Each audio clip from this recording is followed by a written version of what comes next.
마가복음 15장 1절에서부터 15절까지입니다. 마가복음 15장 1절부터 15절까지 제가 읽고 성도님들이 읽고 15절은 함께 합독하도록 하겠습니다. 15장 1절입니다. 새벽에 대제사장들이 즉시 장로들과 서기관들 곧 온 공회와 더불어 의논하고 예수를 결박하여 끌고 가서 빌라도에게 넘겨주니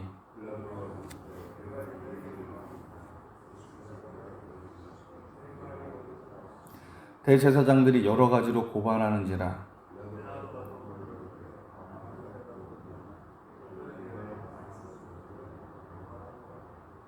예수께서 다시 아무 말씀으로도 대답하지 아니하시니 빌라도가 놀랍게 여기더라.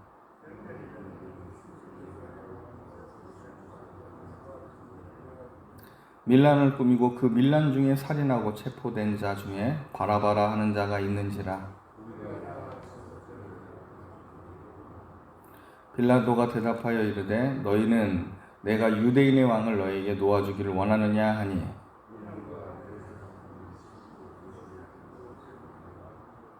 그러나 대제사장들이 무리를 충동하여 도리어 바라바를 놓아달라 하게 하니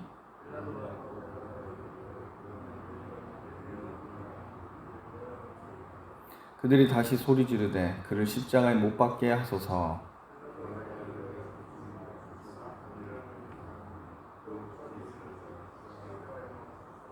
함께 읽겠습니다. 빌라도가 무리에게 만족을 주고자 하여 바라바는 놓아주고 예수는 채찍질하고 십자가에 못 박히게 넘겨주니라. 아멘. 예수님께서는 겟세마네 동산에서 밤에 제자들과 기도하셨습니다. 그런데 이때 가룟 유다의 배반으로 잡히시고 대제사장의 집에 끌려가게 되십니다. 예수님께서는 밤새도록 대제사장 집에서 불의한 신문을 받으십니다. 새벽이 되자 종교 지도자들은 예수님을 끌고 로마의 판결을 받도록 총독 빌라도 앞으로 가게 됩니다. 종교 지도자들은 예수님을 처리하는 데 있어서 불법적으로 굉장히 급박하게 예수님을 다루고 있음을 보게 됩니다. 종교 지도자들은 일반 죄수들과 다르게 아주 이례적으로 예수님을 대하고 있습니다. 예수님께서 목요일날 밤에 겟세마네 동산에서 붙잡히셨습니다. 그리고 목요일 밤부터 금요일 새벽까지 밤새도록 예수님을 불법으로 그것도 대제사장 집에서 신문을 하는 겁니다. 이것도 불법입니다. 한 개인의 집에서 유대 지도자들끼리 모여서 예수님을 감금하고 폭행하며 신문하는 것은 율법을 중요시하는 자들로서는 굉장히 야만적인 행동입니다. 율법의 선생이고 모세의 제자들이라고 자처하는 자들이 그들이 비난하는 그 이방인들, 로마 사람들보다 더 불법을 행하고 있습니다. 최소 로마 사람들은 자기들이 제정한 법을 그나마 중요시하였는데 당시 종교 지도자들은 평상시 이방인이고 부정한 자들이라고 욕했던 그 세상 사람들보다 더 악독한 일을 행합니다. 본래 유대 랍비들은 스스로를 빛의 아들이라고 여겼습니다.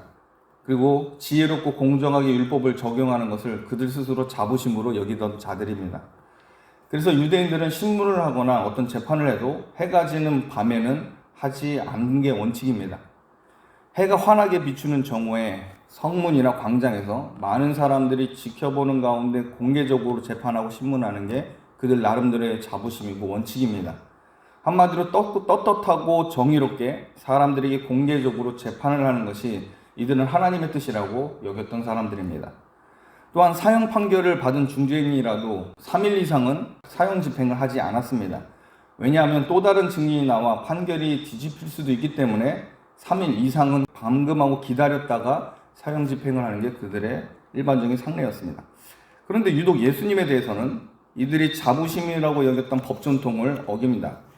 예수님을 밤에 불법으로 개인집, 곧 대제사장 집에 감금하고 신문하며 폭행했습니다.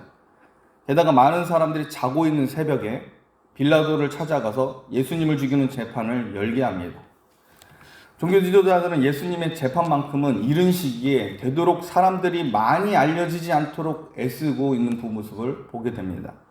그렇다면 왜 종교 지도자들은 새벽같이 빌라도에게 재판을 받게 하는 이유가 무엇일까요? 결정적인 이유로는 다음 날이 바로 안식일, 토요일이기 때문이었습니다. 안식일 날 사형을 한다는 것은 종교 지도자들에게는 굉장히 부담스러운 일입니다. 게다가 이번 안식일은 그냥 안식일이 아닙니다. 6월절 절기 중에 있는 큰 안식일입니다. 평상시에 드려지는 안식일이 아닙니다. 그러므로 이 큰 안식일날 십자가 사형을 하게 되면 땅을 부정하게 하였다고 하는 그런 사람들로부터의 큰 비난을 받을 수도 있습니다. 또 만약 이런 이유로 인해서 예수님의 십자가 사형을 미루게 되는 것도 이것 또한 종교 지도자들에겐 굉장히 큰 부담이었습니다. 안식일 이후에 한참쯤 지나서 미루게 되면 분명 그 사이에 백성들이 예수님의 체포에 대해서 많은 사람들이 알게 될 겁니다. 특히 예수님을 지지하는 사람들로 큰 반대와 소요가 일어날 가능성이 굉장히 큽니다. 예수님은 당시 많은 이스라엘 백성에 있어서 상당히 알려지신 분입니다. 그러므로 종교 지도자들은 어떻게 하든 금요일, 오늘 십자가 형별로 예수님을 죽이고 싶어 했을 겁니다. 결국 예수님은 목요일 저녁에 잡히셔서 신문을 받으시고 그리고 금요일날 십자가를 지시고 그날 당일날 돌아가시게 됩니다. 목요일날 저녁에 잡히신 후 금요일 해지기 전부터 신문과 재판과 처형 이 모든 것이 다 한 번에 이루어집니다. 예수님은 금요일 아침부터 금요일 해지기 전까지 십자가에 매달리시고 돌아가시게 됩니다. 마가복음 15장 10절 말씀 우리 한 목소리 읽겠습니다. 마가복음 15장 10절 말씀 우리 같이 읽겠습니다. 시작. 이는 그가 대제사장들이 시기로 예수를 넘겨준 줄 알미러라. 빌라도는 종교 지도자들이 예수님을 시기해서 죽이려 한다는 것을 잘 알고 있었습니다. 빌라도는 아마 이 대제사장들을 보면서 그들을 위선자라고 여겼을 겁니다. 자기들은 빛의 아들이며 모세의 제자들이라고 고상한 척을 하였던 자들이 예수님을 불법적으로 신문하였습니다. 게다가 공개적으로 유대 재판을 선호했던 자들이 새벽같이 달려와서 예수님을 죽이는 재판을 해달라고 지금 떼를 쓰고 있는 겁니다. 빌라도는 대제사장들이 이 강교하고 위선적인 모습을 지켜보면서 아마 비웃었을 겁니다. 빌라도는 이들을 비웃으며 예수님을 로마 정부의 입장에서 신문을 하는데 그래서 예수님께 딱 한 가지만 묻습니다. 15장 2절 말씀 우리 한 목소리 읽겠습니다. 15장 2절입니다. 같이 읽겠습니다. 시작. 빌라도가 묻되 내가 유대인의 왕이냐? 예수께서 대답하여 이르시되 내 말이 옳도다 하시매. 빌라도가 예수님께 내가 유대인의 왕이냐라고 물어보는 것은 어찌 보면 조롱의 의미도 있지만 예수님이 로마 정부 입장에서 봤을 때 반란을 조장할 만한 인물이 아니면 된다는 식으로 쉽게 질문한 겁니다. 당연히 빌라도는 예수님께서 자기는 유대인의 왕이 아닙니다라고 말할 줄 알았을 겁니다. 그런데 놀랍게도 예수님은 빌라도의 질문에 내 말이 옳도다라고 대답하십니다. 이 대답에 빌라도는 굉장히 당황스러웠을 겁니다. 빌라도는 예수님을 나름 풀어주기 위해서 한 말일 것인데 예수님의 대답은 너무 황당한 것이었습니다. 이런 와중에 대제사장들은 예수님을 계속 고발하고 있자 빌라도는 예수님께 스스로 변호할 기회를 줍니다. 그런데도 불구하고 예수님은 아무 말도 하지 않습니다. 마가는 예수님의 침묵에 대해서 빌라도가 놀랍게 여겼다라고 오늘 본문에 나옵니다. 우리 15장 5절 말씀 우리 한 목소리 읽겠습니다. 15장 5절입니다. 같이 읽겠습니다. 시작. 예수께서 다시 아무 말씀으로도 대답하지 아니하시니 빌라도가 놀랍게 여기더라.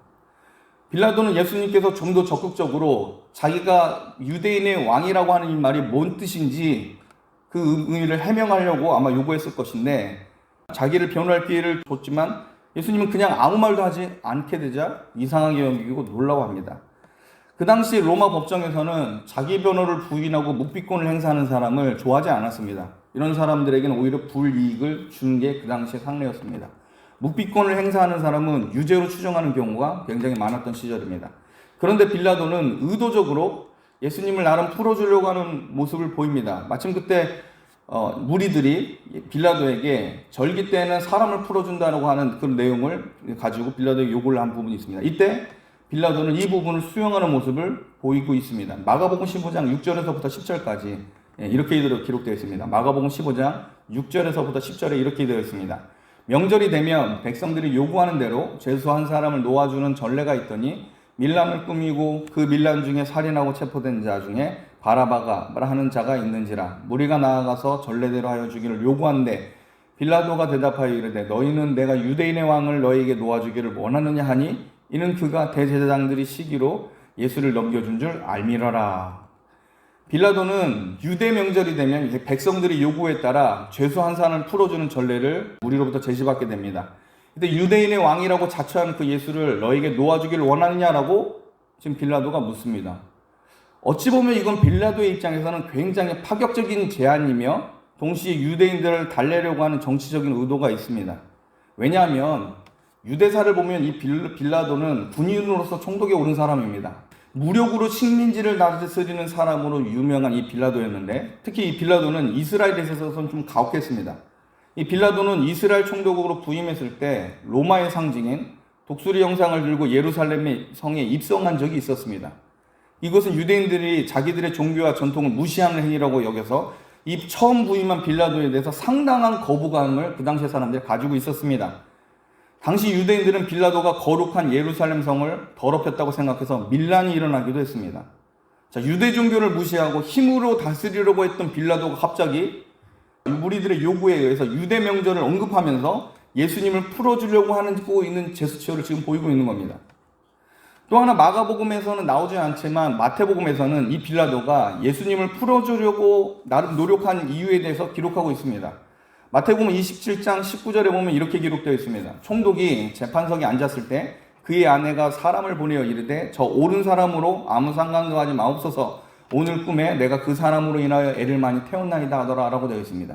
무슨 말이냐면 이 재판 때 빌라도의 아내가 사람을 한 명 보냅니다. 빌라도의 아내가 꿈을 꿨는데 예수님 때문에 자기가 애를 많이 태웠다라고 하는 내용입니다.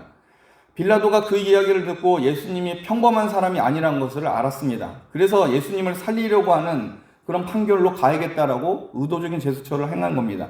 자, 빌라도는 예수님을 살리기 위해서 유월절날 백성들이 요구하는 죄수를 풀어주는 그 전례를 실행하려고 했습니다. 그러면서 빌라도는 죄수 바라바와 예수님을 세워두고 백성들이 예수님의 석방을 선택하기를 기대했습니다. 살인자요 강도인 바라바보다는 분명히 예수님을 선택할 것이라고 빌라도는 생각했을 겁니다.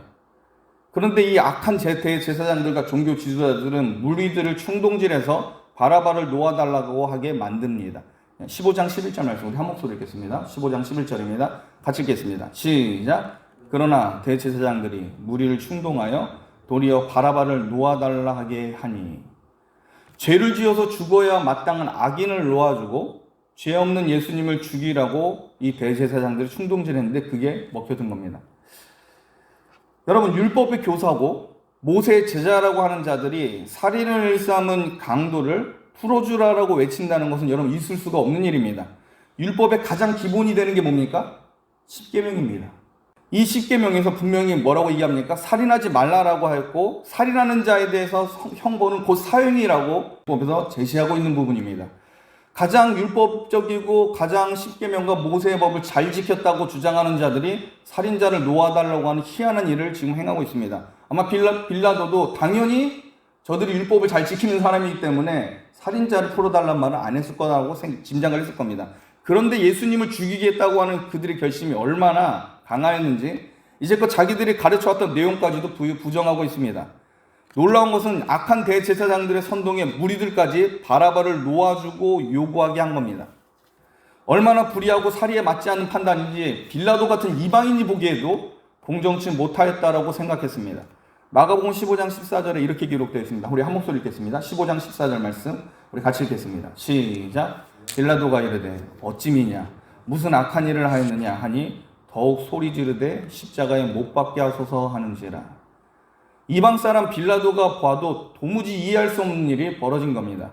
살인자요 강도는 풀어주고 성전을 파괴하지도 않았고 오히려 이스라엘의 수많은 선한 일을 행하신 예수님을 죽이라고 하니까 있을 수 없는 일이 일어난 겁니다. 여러분, 이틀 전만 해도 예수님께서 예루살렘에 입성했을 때 찬양하리로다 호산나 다윗의 자손이여라고 외쳤습니다. 그런데 이제는 살인자를 살려주고 아무 잘못도 없는 예수님을 죽이라고 외치고 있습니다. 어떻게 이런 일이 일어날 수 있을까요?